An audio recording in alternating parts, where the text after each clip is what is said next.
Welcome back.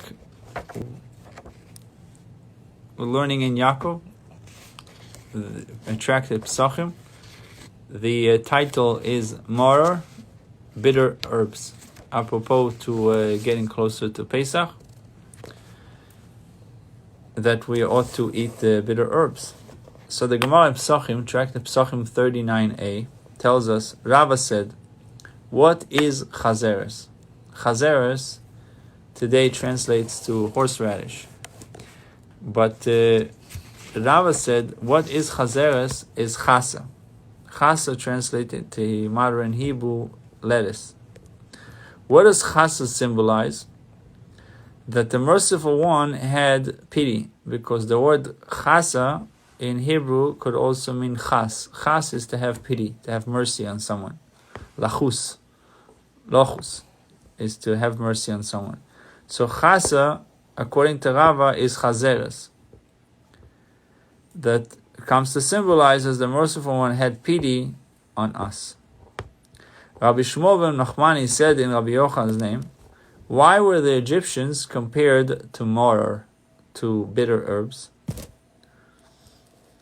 In the verse they are compared to bitter herbs because they made our lives bitter.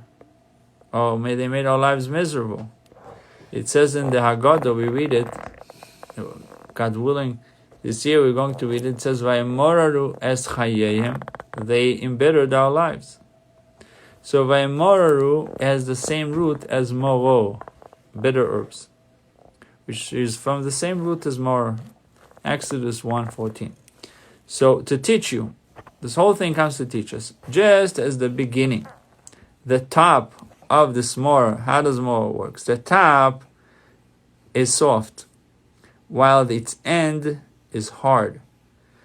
So are the Egyptians. That's how they had a plan. That's how they started. The beginning was benign, but their end was hard. At first they made the Israelites work, but paid them wages. But later they enslaved them and treated them very harshly. So that's what the Maror represents. Starts off easy, soft, and then when you dig into it, then it becomes really steamy, sharp, and hot, and hard to tolerate. The same thing happened with the Jews in Mitzrayim. The only tribe that did not did not go for it, for this trap. What was the trap, first of all? Pharaoh said to them, come work. Look, I'm working also. Took the hoe, he himself worked. And he told them, you get paid, you get a lot of money. So they started working, and he realized how much they can accomplish. When you get paid, you're motivated, you're energized, you're working hard, trying to accomplish as much as you can so you can get more money. And that's what they did. They worked hard. At the end of the day, they counted how much each one was able to accomplish.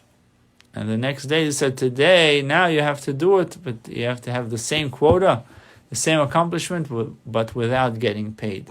So he trapped them. That's the meaning of starting soft and then making it hard. The only tribe that didn't go for it, you're right, Pinchas, it was the tribe of Levi. They did not go for it, and they were never enslaved.